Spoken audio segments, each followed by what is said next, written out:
Kavanagh, what I'm going to need from you, carry on being the great audience you've been, give him all the love and respect you can, and let's welcome him to the stage now. 1, 2, 3! Please welcome Shaun Kavanagh!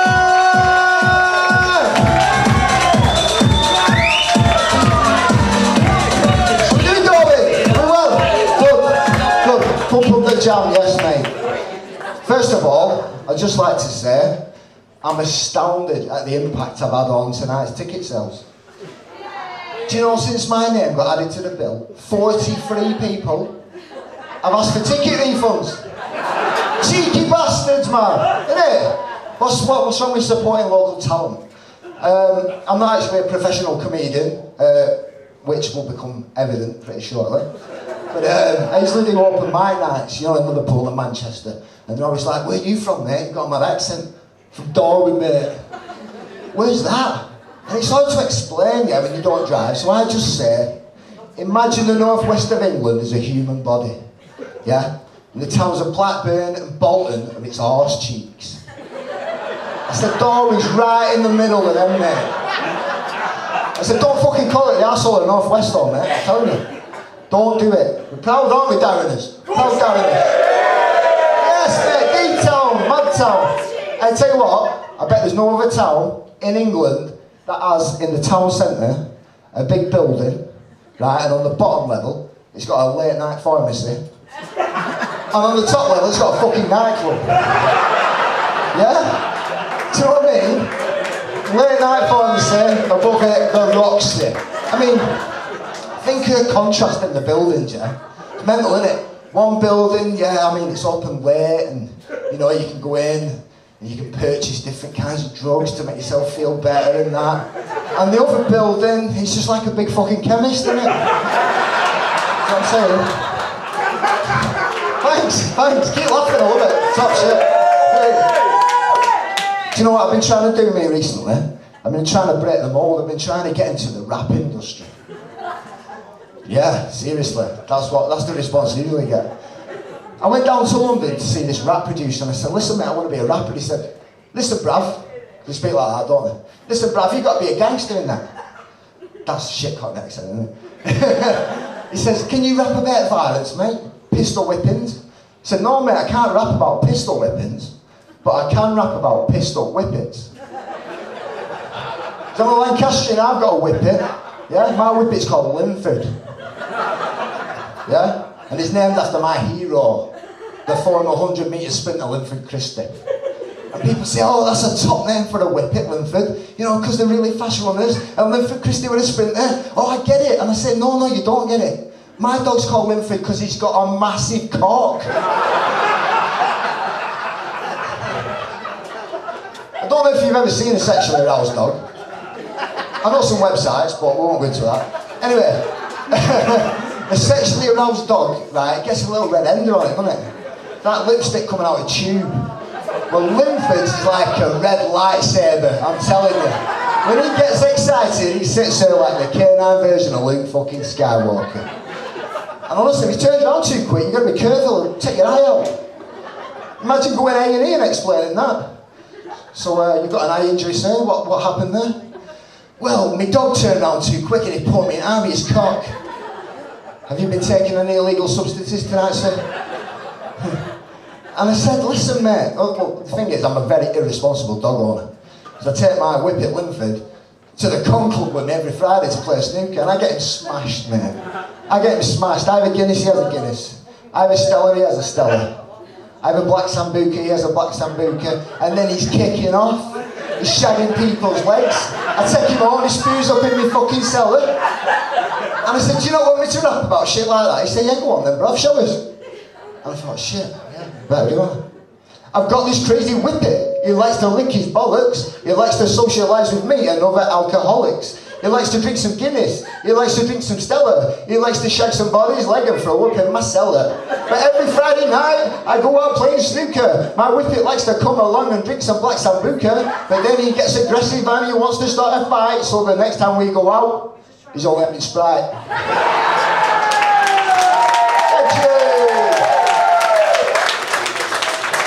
I love rap music, yeah. I love the old school rap, you know, like Snoop Dogg, Dr. Dre, John Barnes. World in Motion, come on mate, you know you're better rapping than that shit, I'm telling you. But my mate texted me the other day and he said, have you still got my Public Enemy CD? And it took me a while to realise what it meant, because he missed the letter L out of the word public. And I'm like, pubic enemy? The fuck's pubic enemy? And then I remembered, when I was a young aspiring rapper, I wrote a rap song called Pubic Enemy. It was a very poignant, moving, touching rap song about the time I nearly caught crabs off this lap dancer in Ibiza. When I was 21, I flew up to Ibiza. I nearly got infected off a lap dancer called Lisa. I took off all her clothes, got out the KY jelly, but then I saw this little crab crawling on her belly. Well, I was horrified. It nearly made me sick. I didn't want something like that crawling on my dick. So I made my excuses, went home and had a shower. I'm just glad I dodged that girl's infected little flower. Hey, gentleman rapper. Calls the female intimate parts a flower. You wouldn't even Dr. Dre doing that shit, would you? Fingers though, yeah. If I were to make a rap video in Darwen, it'd be shit, wouldn't it? You know, you watch Storms in Sketch and all that, they're cool as fuck, aren't they? You see me in Darwen, I go in 4 shops. Greg's, Pound Shop, Betfred and fucking Asda. What am I going to see in there? I might see a woman who went shopping in a dressing gown. What's all that about? Get dressed for fuck's sake, what's wrong with you? Yeah, thank you. I see a woman kicking off at Pound Shop with unicorn pyjama bottoms on.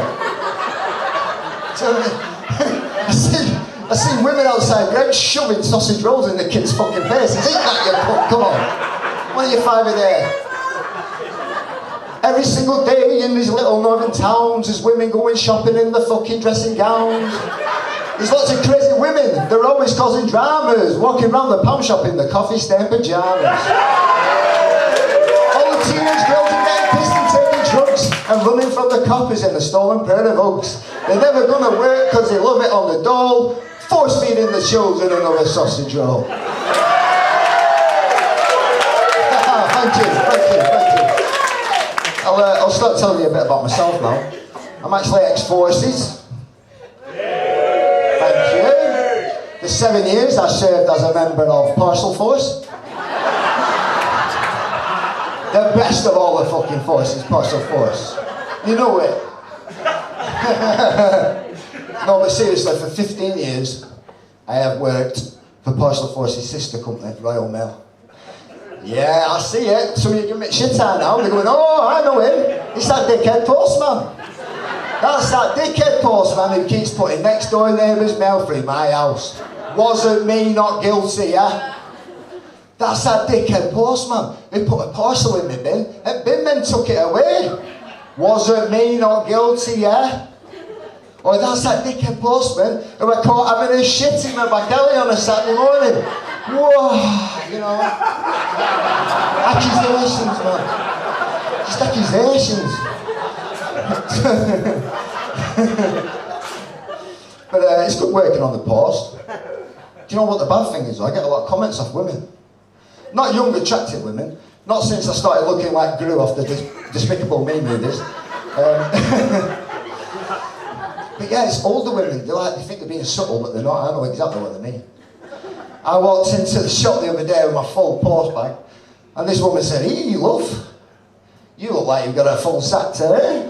I said, "Excuse me, love, it's these trousers are a bit tight at the crotch."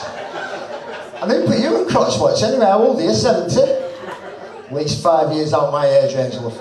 At least 5 years. Walk up the next street. This woman, yeah, she's got a letterbox on the wall. And I went to give her a mail, and she took it off me. She went, "Hey, love, I don't want you messing about with my box, it's a bit stiff." I'm like, behave, woman, come on. Jesus. But I am actually ex-force because I was a squaddy. Joined the army when I was 17. Joined the Queen's Lancashire Regiment. Okay. Otherwise known as the QLRs. And we used to get the piss took out of us because the other regiments used to say that QLRs stood for Queen's Last Resorts. Quick Let's Run, Queers, Lesbians and Rejects. That doesn't even work though, does it? Yeah, because when I was in the infantry, women weren't allowed in the infantry. But I'm glad they are now, because I'm all for equality. You know, because if it's alright for a man to get blown to bits, why is it not alright for a woman to get blown to bits? You know, I mean, it's only fair, isn't it? It's only fair. It's only fair. I forgot what the fuck I'm going to say.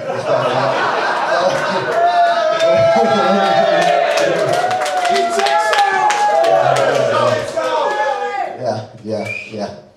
Anyway, Captain Elvino, that's the one. That's the one. Can I just check the time set? I need to check the time set. This is very unprofessional, but like I said, I'm not a professional comic, so I can look at my notes.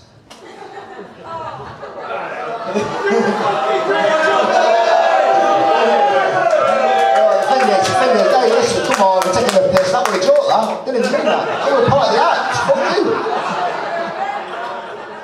No, I'm being serious now. You might not think this, but I did actually used to work with people who have, well, they suffer from quite severe learning difficulties. Yeah, I used to work at McDonald's. Come on, mate, you see staff at McDonald's, haven't you? You know, like extras from Dawn of the Dead. That's why they used to call me Shaun of the Dead when I worked there. Fuck's sake. But, yeah. I need to look at the notes again, though. What's that?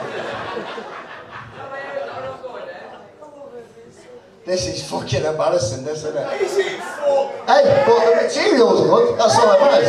It's like, you know what I mean? You know what I mean? Right. We'll start again. We'll start again. Listen, when I got kicked out of the army,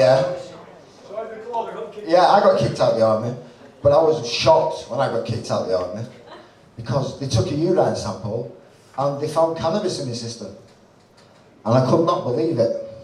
I was absolutely shocked because they expected me to find a lot more than fucking cannabis. You know, I used to go on leave every weekend. I used to go to places like Cream and Gatecrasher and all these places, yeah. And it was just brilliant, and I loved Cream so much. I got a massive tattoo on my arm. Cream logo, yeah? Big Cream logo. And do you know what? I loved it, and then as I got a bit older, I got self-conscious, and I started hating it. But now I'm a middle-aged guy, yeah. I'm thinking it might be cool to have a Cream tattoo. You know, maybe the kids will think I'm cool. But let me tell you now, the kids do think I'm cool. Because my 6-year-old daughter thinks I've got a tattoo of a fucking fidget spinner.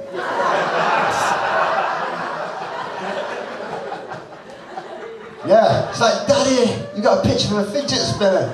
What's a fidget spinner? And you know, I'm a fidget spinner, right? I made the mistake of going to pick my girls up from school wearing a vest. The girls went out there, I said, Daddy, oh, you've got your fidget spinner. I'll go and tell my mates. Next minute, there's 8 little girls around me going, fidget spinner, fidget spinner, fidget spinner. It's like Pied Piper shit. I'm walking out schoolyard, all parents are there with the kids, and I've got like 12 6-year-old girls running up to going, fidget spinner man, fidget spinner man. I felt like the world's shittest superhero.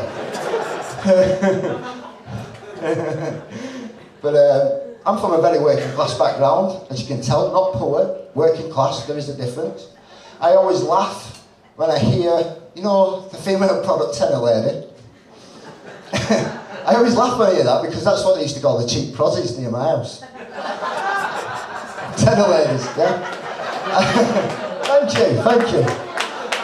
I remember, I must have been about 13. I was walking to school and I got this tap on the shoulder and went, here lad, there's some cheap prozzies down there. £5 for a blowjob. 10 if it works. You're smoking this guy, just get to do that with his fingers. Fuck knows why. There we go in. £5 for a blowjob. 10 if it works. He said it might be ugly, but they're good value for money than 10 ladies. I went, whoa, keep your voice down, Dad. Don't embarrass me. He said, I thought you were taking me to school. No, I'm only messing. I never went to school. No, I did. But I wouldn't like to go to school now. Because it's different, isn't it? Remember when we were at school? Who went to Darwen, Mulholland? Yeah! Who did? Fuck you! No, it's Willie, I won't say it. No, but I remember the punishment we used to get, yeah, when we were naughty. And you had to stay behind and you used to write lines, didn't you? Remember doing lines? Stay behind doing lines. Well, now the kids are doing lines in the toilets at dinner time, aren't they? Fucking hell. Teacher tells you now, as a 16-year-old, to stay behind and do 100 lines. He thinks you're a Pablo fucking Escobar. Yes, mate. What a top teacher. 100 lines, let's have it. Come on. But you... Come on. Listen, as a professional comedian on stage, I don't have to look at notes and shit. Please listen.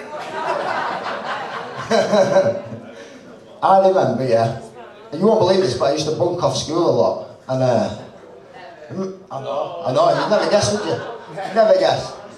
I remember, do you remember 2 gates estate in Darwen? We used to have a massive load of patches of grasses, didn't we? And we used to play a game called 5 kick-up arse. 5 kick-up arse, see, this must have been the scruffy kids game, this. Yeah? What it was like, every 5 goals you scored in the kid, you got to kick him up the arse. But there were levels to this shit, yeah? Every 5 goals, you kicked him harder. So 25 minutes into a game of 5 kick-up arse, you were like committing GBH on kids. You were like fucking running up and taking fucking boots up their arse and that. And if you went to a big field in Darwen, where there were loads of lads playing 5 kick-up arse, it was like a scene from Platoon. I'm telling you, there's just been bodies scattered. Basically, there'd be loads of young lads crying in agony because their arses were hurting so much. It was a bit like a scene from the day after a sleepover at Michael Jackson's house.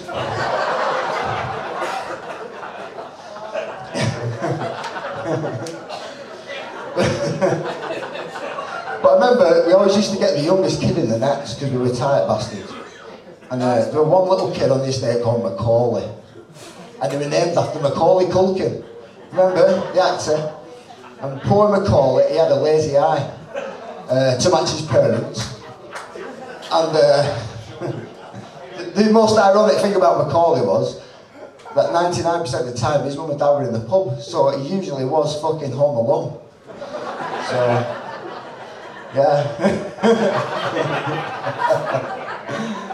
I remember when I was like 16, 17, my only sources of income were from my paper round and selling cannabis. And that's bad, that, innit? And my dad was furious. He was really furious. He took me to one side and said, "Son, I can't believe what you're doing. You're 16-year-old. Do you really think it's acceptable for a 16-year-old to still be doing a paper round?" He said, "All your mates are out drinking and shagging. Come on, you're wasting your life, son. You should be out selling wacky-wacky." Listen, I've had a good night, lads. I've drunk too much. I'm not on board. So I'm getting out.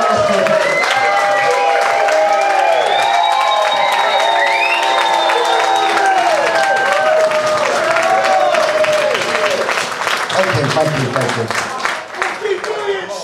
Well, I'll tell you what, I'll speak a bit more. I'm now a father of 3, yeah. Got 3 kids. And my mum used to say to me, the 3 most important things to remember when you have kids is patience, patience, patience. But it isn't, yeah?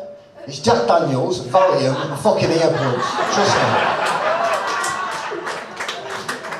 And my kids, they're so witty, they rip the shit out of me all the time. Like one day, I walked into the front room, it looked like King Jong-un had just bombed Smith's Toy Superstore. Yeah, fucking hell. Barbie's head's up there, fucking toys everywhere. And I'm saying, who's done this? Who's done this? Not me, Daddy. Not me, Daddy.